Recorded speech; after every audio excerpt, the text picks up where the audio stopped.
Praise God. Good afternoon po sa inyong lahat. Amen. Thank you, Bishop, for the great introduction of Toronto. That's a proper pronunciation. Thank you. I'm from Canada. Hindi po Canaan, Canada. Anyway, I'm always blessed to be here with you. Been, worshiping with you even this afternoon. Praise God for the time that we are here. Salamat, Bishop, for always, inviting us to be a part of your celebration. And thank you for trusting us. We are partners in the ministry. We serve together in different ways. We've met in Berlin. We were in Berlin together and all that.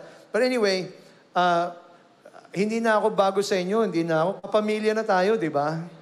Amen. Kapuso pa, di ba? Amen. Praise God. Well, today we're celebrating Resurrection Sunday. So, praise God. For some people, kinikwento ko nga today na sa Canada, yun na nga ginagawa, mga bunnies and eggs and all of that. Dinedecorate nila yung mga bahay nila for that. And it has nothing to do with that. Easter Sunday or Resurrection Sunday is actually about the death and burial and resurrection of Jesus Christ. And so, for us, it is the center of our faith. Kaya napaka-importante ng Resurrection Sunday. It's not just an ordinary holiday weekend. Sa mga iba, nagbabakasyon lang sila, wala silang kamalay-malay, what it is. But it's actually the center of our faith. It is why we exist. Jesus resurrected from the dead. So today, I wanted to talk about what that means, because He lives. So I want to talk to you about the message, because He lives. And our passage today gives us glimpse on what happened. Mababasa natin sa Luke, Gospel of Luke, chapter 24. We're going to read from verse 1 to 8. It says this: On the first day of the week, very early in the morning, the women took the spices they had prepared and went to the tomb. They found the stone rolled away from the tomb. But when they entered, they did not find the body of the Lord Jesus. While they were wondering about this, suddenly two men in clothes that gleamed like lightning stood beside them. In their fright, the women bowed down with their faces to the ground. But the men said to them, "Why do you look for the living among the dead? He is not here. He has risen. Remember how He told you while He was still with you in Galilee? The Son of Man must be delivered into the hands of sinful men, be crucified, and on the third day be raised again." Then they remembered His words. So, magpray po tayo. Let's just ask God to touch us today. Lord, we come to you today and we pray, God, that you will speak to us through your word. Let your word come forth. Let it be rooted in our hearts. Lord, I pray that it will bring transformation in our lives so that we can demonstrate it every single day. We ask this in Jesus' name. Amen. So, God bless His word po. So, bakit napaka-importante ng resurrection? Kasi it validates the life and teachings of Jesus. Sabi dito sa 1 Corinthians 15:14, "And if Christ has not been raised, our preaching is useless, and so is your faith." So, in other words, He said who He was. Okay? He was who He said He was. It is how we know that God is in Jesus, Jesus is in God, and Jesus is actually God, right? So, it brought the disciples to faith. And na-explain din kung paano nakita natin yung growth ng Christian movement. Kasi ang Christianity is not founded on a made-up story ng mga confused and desperate disciples. It is actually founded on a historical fact.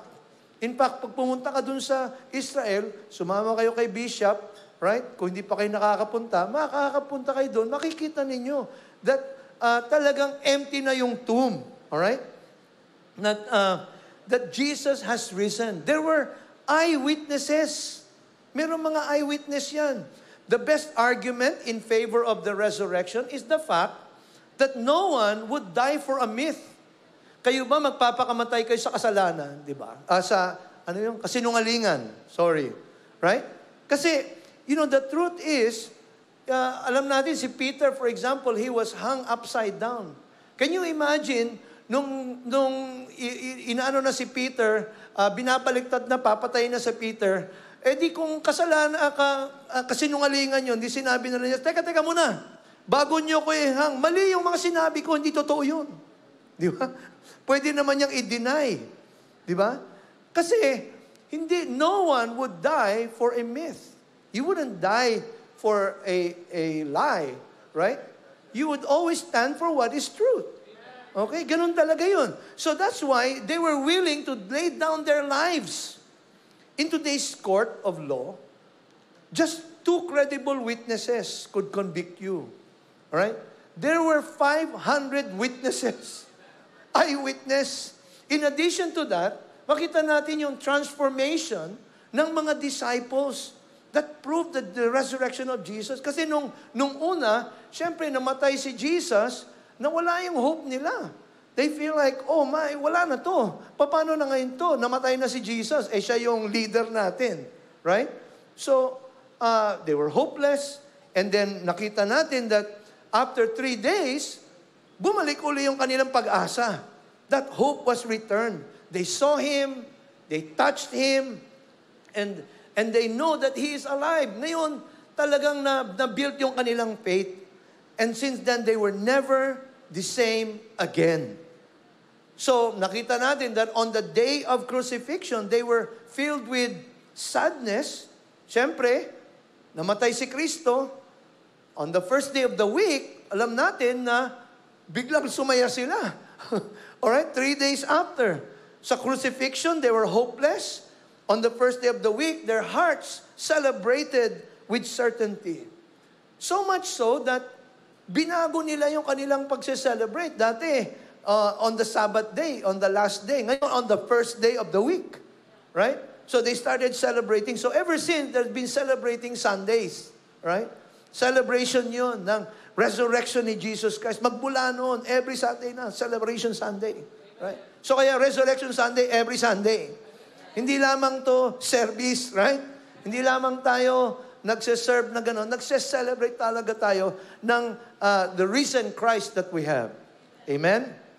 So, when the message of resurrection first came, they were hard to be convinced, right? But when they became assured, hindi na sila nag-doubt ever again.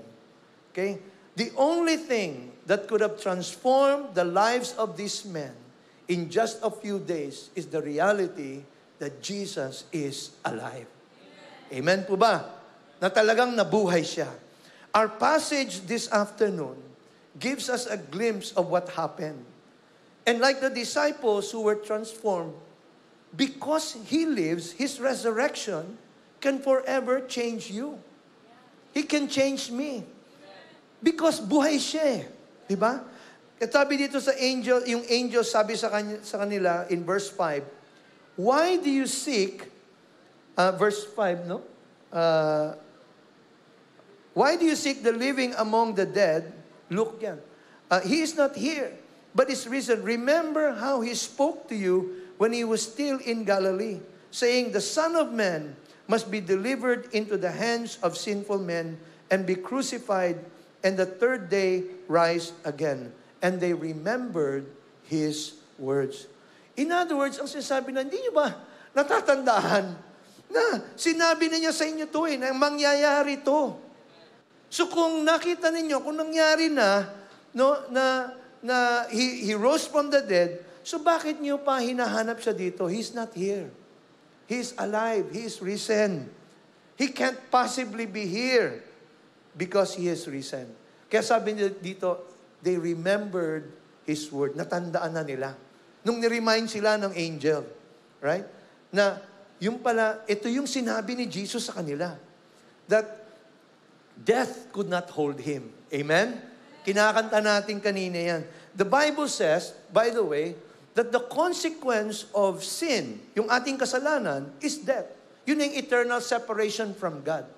Kaya, lahat ng kasalanan ng mundo You know, yung kasalanan mo, kasalanan ko, kasalanan ng mga kamag-anak natin, kasalanan ng mundo, it was placed on Jesus. Lahat din ng mga sickness, lahat din ng disease, nilagay din kay Jesus. The prophet Isaiah prophesied about this 700 years before Christ. Makita natin sa Isaiah 53, verse 4 to 5. Sabi dito, surely, He took up our infirmities and carried our sorrows, yet we considered Him stricken by God, smitten by Him and afflicted. But He was pierced for our transgressions. He was crushed for our iniquities. The punishment that brought us peace was upon Him, and by His wounds we are healed. Naniniwala po ba tayo doon? See, every imaginable sickness was placed upon Him. Kung ano man yung sakit mo, o naiisip pa natin sakit, yung hindi pa nga natin naiisip na sakit, nandun na sa Kanya. Alright? Jesus died and was buried.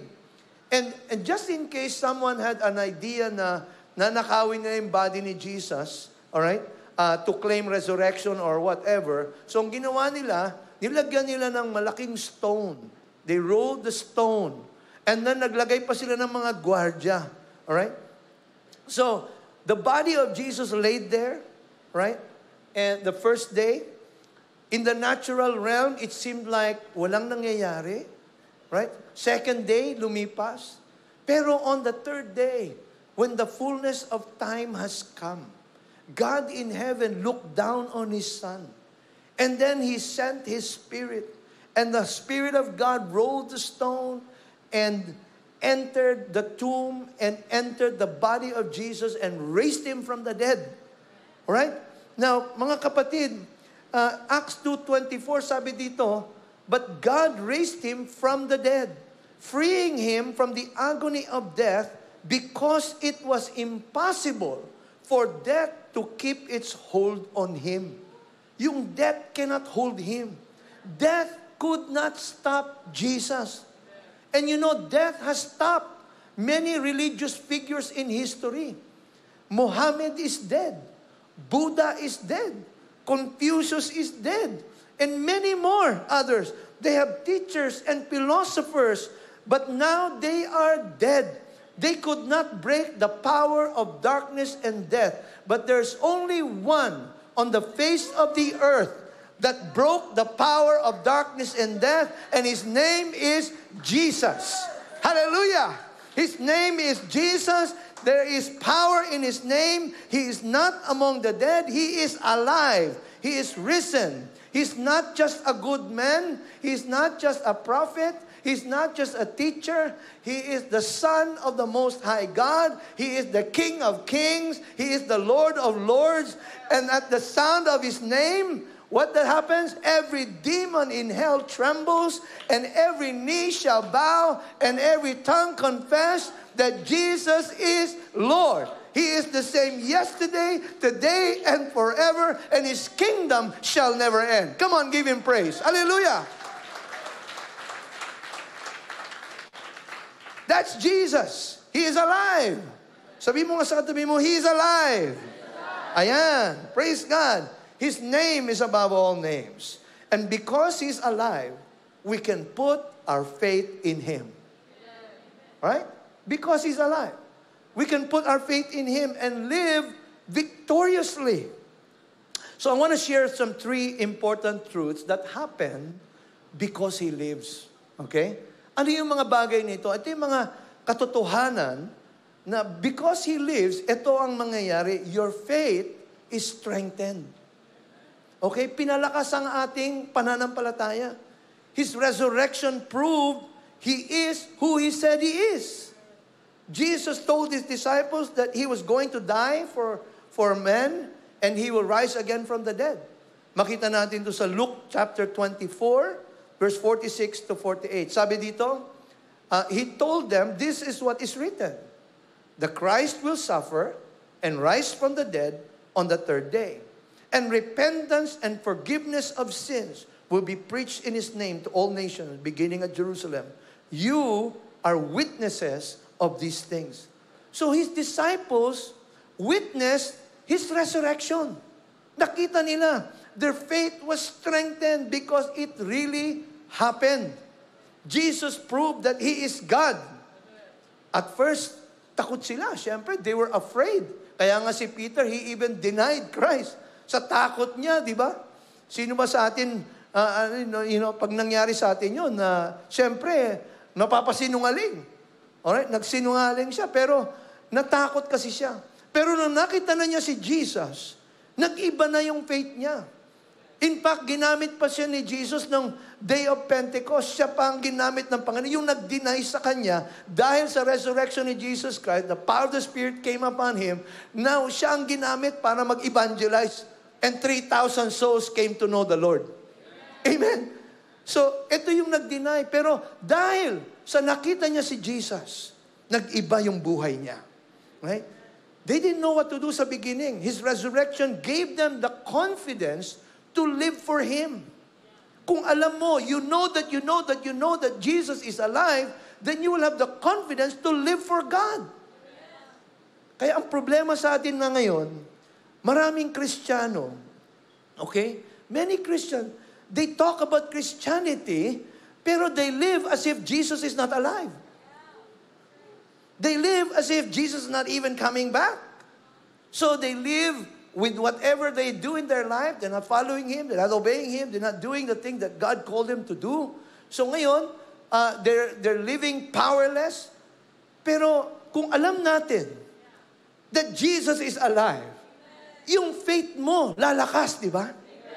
Di ba? You can say, I can do it because Jesus is with me. I can do all things through Christ who strengthens me. Alam mo, sabi ni Apostle Paul, 2 Timothy chapter 1, verse 12, that is why I am suffering as I am. Yet I am not ashamed, because I know whom I have believed, and I'm convinced, sabi niyo nga, convinced, that He is able to guard what I have entrusted to Him for that day. Mga kapatid, we need to get to that point that we are convinced. That we know that Jesus is alive. And because He's alive, I will be strong. I can do things because the Lord is alive. Paul knew Him and he believed and he's convinced. The good news is, He still lives. Buhay pa rin siya ngayon. Hindi siya namatay nung Friday uli. Yun ang problema eh. Pagdating ng Friday, patay na naman siya. Oh, hindi tayo pwedeng ganito kasi patay si Jesus eh. Di ba? Hindi tayo pwedeng sumaya, hindi tayo pwedeng kasi patay si Lord. Tapos somehow, miraculously, nabuhay na naman siya uli. Tapos during the year, parang ganun na lang yung faith natin. Until resurrection na naman. You know, mga kapatid, today you can put your faith in Him. Hindi siya nagbago. He's alive then. He's still alive today. He'll be alive again. He'll continue to live. Amen. You can put your faith in Him in this time of big uncertainty and fear. You can have confidence in the fact that Jesus is alive. Buhay ang ating Panginoon. Sabi mo sa katabi mo, my Jesus lives. He's on the throne and He is in control, mga kapatid. Alright? Let your faith be strengthened. Pangalawang bagay, because He lives, your freedom is set. Kinanta nga natin kanina yan eh. Tuwa ko sa, parang alam na alam nila yung may message ko. Kanina, yung nagko-communion eh, gusto niya nang ipipreach na lang niya, kulang na lang. Lahat ng verses ko, ginamit na niya. Ngayon naman eh, kinakanta na natin. Yung ipipreach ko, di ba? Your freedom is set. Because He lives, your freedom is set. You have been set free. Luke 4, verse 18 to 19. The Spirit of the Lord is on me because He has anointed me to preach good news to the poor. He has sent me to proclaim freedom for the prisoners and recovery of sight for the blind, to release the oppressed, to proclaim the year of the Lord's favor. Mga kapatid, the resurrection of Jesus destroyed the work of the devil. You and I can live in the power of the resurrection. As sons who reflect the Father, every day we must live in the reality of His power. All right? Jesus broke the power of sin in your life. and set you free. Sinira niya ang kapangyarihan ng kasalanan sa buhay natin. Kaya, stop stop blaming the devil all the time. Kuminsan tayo na yun eh. Parating si devil. Devil made me do it. Alright? You need to rise up and walk in the freedom that God has given you. Jesus broke that power of sin. Pag sinabing He broke the bondage in our life, it's already broken. Sabi nga ni Pastor Mark kanina, you know, you are not, you're not doing this for the victory, but from victory. Amen? Yung laban natin, you are no longer a prisoner of sin and death. You are free. I-declare mo nga yan sa katabi mo, I am free. O, mag-ingat kayo mga mag-asawa, baka sabi mo, I'm free na. Ha? Hindi. I am free. Alright? I am free. Jesus broke that power of sin. You know, Luke chapter 13, verse 10 to 13, sabi dito, on a Sabbath, Jesus was teaching in one of the synagogues, and a woman was there who had been crippled by a spirit for 18 years. She was bent over, could not straighten up at all. When Jesus saw her, He called her forward and said to her, "Woman, you are set free from your infirmity." Then He put His hands on her. Immediately, she straightened up and praised God. Mga kapatid, the Lord set her free from sickness caused by the devil. And I want you to know today that the Lord defeated already the enemy. He defeated it on the cross of Calvary. Alright? Hindi tayo nakikipaglabanan sa devil ng ganito na parang tug of war. You know? Hindi, he's under our feet. Amen. Talo na siya eh. He's already defeated. You don't have to settle for the attacks of the enemy sa buhay natin. Yes, pwede tayong dumaan sa mga difficulties, challenges that we face, suffering, and even sickness, but we will not be overcome because we will overcome. You are more than a conqueror. You are an overcomer. You are not the tail, you are the head. You are not below, you are the top. You are a champion. Ayun ang sinasabi namin, parati kaya kami champion life eh.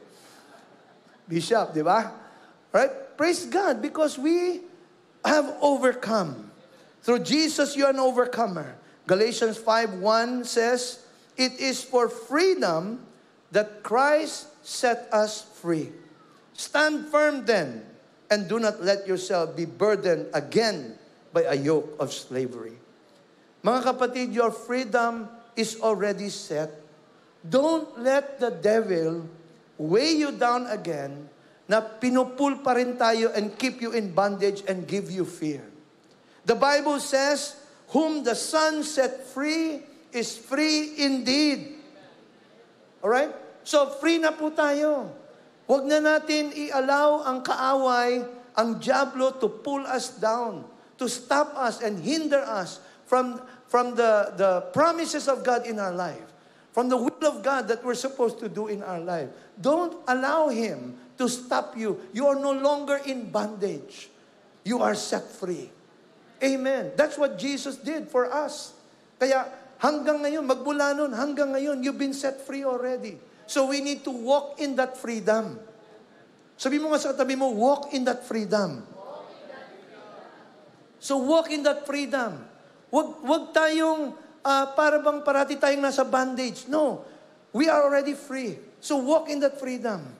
Right? And not only your faith is strengthened, not only your freedom is set, but pangatlo, because He lives, your future is secured. Secured na po.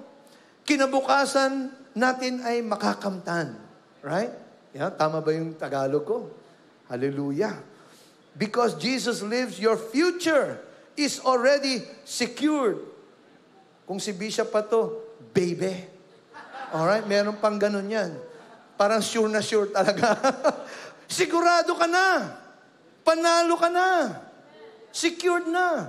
You know, one thing I realized in life is that no matter what challenges we go through, no matter what difficulties we go through, mga trials, tragedies, yung mga crisis that we face, when we read the Bible, alam mo ang ending, panalo tayo eh.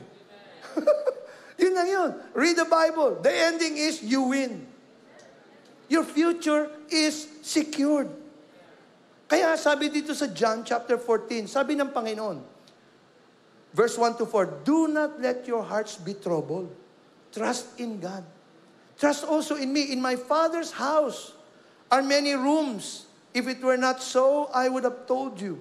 I am going there to prepare a place for you. And if I go and prepare a place for you, I will come back and take you to be with me, that you also may be where I am. You know the way to the place where I am going. Then of course, sabi niya dun sa verse 6, I am the way, the truth, and the life, and no one comes to the Father except by me. So mga kapatid, if you have put your faith on Jesus Christ, kung nagtiwala ka sa Kanya, you have a future that is secured. Yun ang iniisip natin kung minsan, ano maging future ng anak ko, ano maging future ng pamilya ko. Alam mo kapatid, kung tayo kilala natin Panginoon, yung future mo secured na. Kaya kung gusto mong ang mga anak natin, magkaroon ng magandang kinabukasan, makilala nilang Panginoon. I-introduce natin sila. Show them the way to know God. Tayo mga magulang, make sure na pakita natin sa ating mga anak about our priorities in life, na makita nila that we believe in Jesus, so that ang mga anak natin magtitiwala din sa Panginoon. Now when they put their faith in Jesus, then you know their future is secured. Di ba? Yun ang pinaka-security nila. Hindi naman sa pera natin, sa possessions natin, sa mga magagawa natin for them. Okay yun. Bilang isang magulang, we need to do that. But the most important thing you can do is to let them know Jesus in their life. Your future is secured. At mga kapatid, so if you have put your faith, you have eternal life in Christ. Kaya nga future mo secured eh. Pero ang eternal life, sometimes we have the wrong concept na ang eternal life is pag namatay ka pa. Ngayon pa lang may eternal life ka na. When you receive Jesus Christ, eternal life starts now. Ngayon pa lang, you have eternal life. Ibig sabihin, hindi ka na mamamatay. Yung body mo mamamatay, pagpapatuloy ang kaluluwa mo sa Panginoon. That's why eternal life is not when you die. Eternal life starts now. Your future is already secured now. And when eternal life is really knowing Christ in your life, that you are with Him. Because when you don't have Christ in your life, you're separated from Him. And that is eternal separation from God. That is death. But eternal life is knowing Him. Amen? Right? So it's not sometime down the road when you die. So many people are trying to secure their future sa mga investment, sa mga sa mga stock market, and all their possessions. Walang problema yon. It's okay to do that, but you do not put your trust and secure your future with those things. They're putting their hope in their possessions, what they can accumulate in their lifetime. Pero mga kapatid, even now, we know na nung nangyari yung pandemic, those things were not reliable. Di ba? Maraming mga bagay na nawala. And that is not looking good. See, their future is uncertain. What they don't realize is that the life as we know it will end. Then comes judgment. Mawawala din ito. Lahat ng nasa dala natin, mawawala yan. Then comes judgment. And if you did not receive Jesus Christ as your Lord and Savior, you'll spend eternity away from God in hell. And that also starts now. Without Christ, you could be living in hell right now. Right?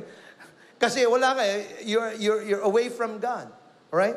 So, separated from the promises and blessings of God. But those of us who put our faith in Him will be with Him now and for eternity. Do you feel secure about your future? Kayo ba secure kayo? I'm not trying to scare you or paint a grim picture. I'm talking about the reality of what is happening around us. If you look at what is happening around us with the things happening in Israel, the things around the world, the prophetic, yung mga promises that are already being fulfilled, alam natin, the Lord is coming again. Amen? And that's why we need to be ready. Jesus already made a way for us to put your faith in Him. Not only when we die, but while we are alive, we have a hope and a future. Ngayon pa lang, meron na tayong hope and a future because of our faith in Him. Because He lives, we can put our faith in Him.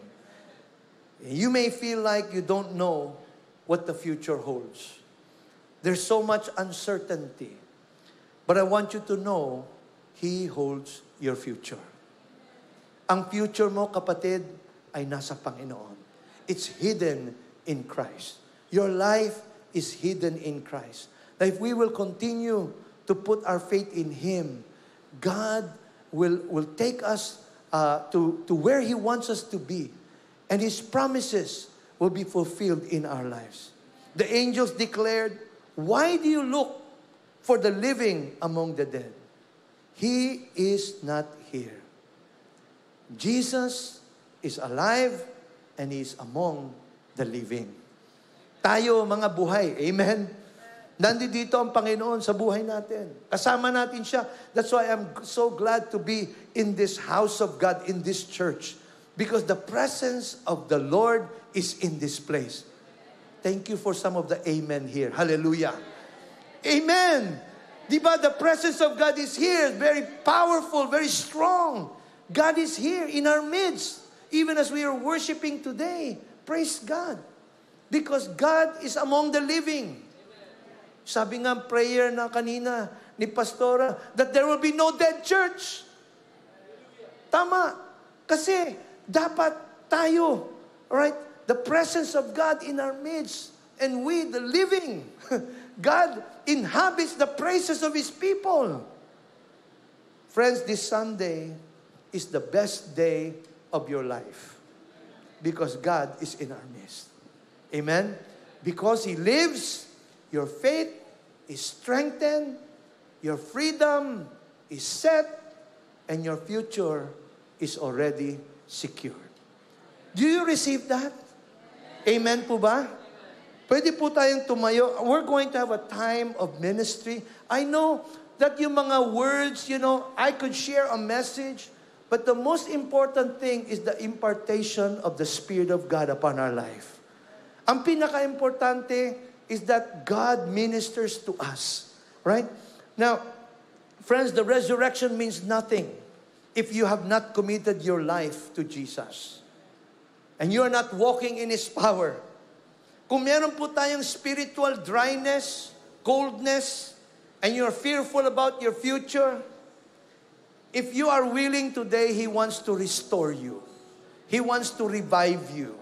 He wants to fill you once again with the power of His Spirit so that magagampanan natin ang gusto ng Panginoon sa buhay natin. So if you're here today, at gusto mo, God will touch you, revive you.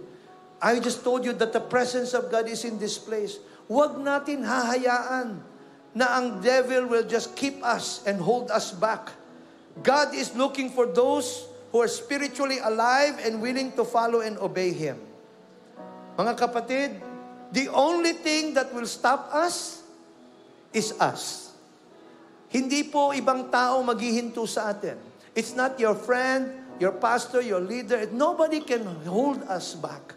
Dapat we need to get to that point in our life that we will say, enough is enough, devil. I'm not gonna allow you anymore to hold me back from the blessings and the promises of God in my life. I'm not going to allow you to pull me down. Today, I can walk in the resurrection power of God because He lives sa buhay ko. So today, as we worship, if that's you today, I would like you to come forward, just begin to receive from the Lord and just go before God. And as you do that, expect that God will just pour out His Spirit upon you. Just keep receiving from the Lord. Don't even wait for anybody to lay hands on you. But today we can soak in the presence of God and receive Him. At mga kapatid, you know, when God touches you, there will be a change in your life. If you're believing God for healing, God will heal you. If you're believing God for a breakthrough, God will give you that breakthrough. So today, begin to believe God. As we worship, just come down. Hallelujah. I'm going to ask the worship team to lead us in worship. And as they do that, just begin to come forward. God bless you as you come.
Hallelujah.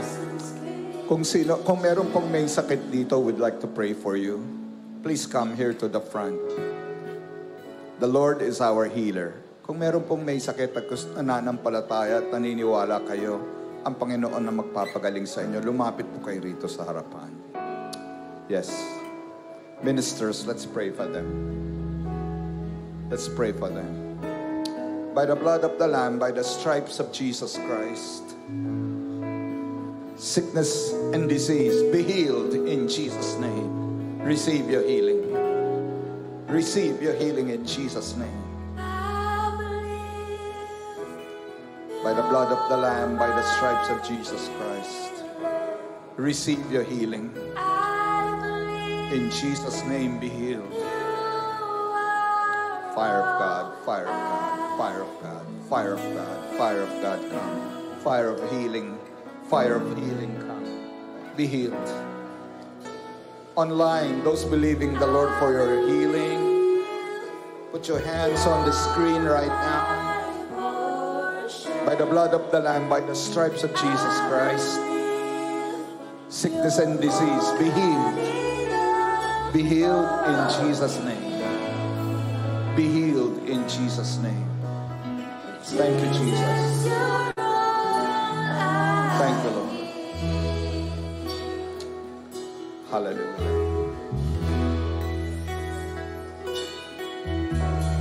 Nothing is impossible for you. Nothing is impossible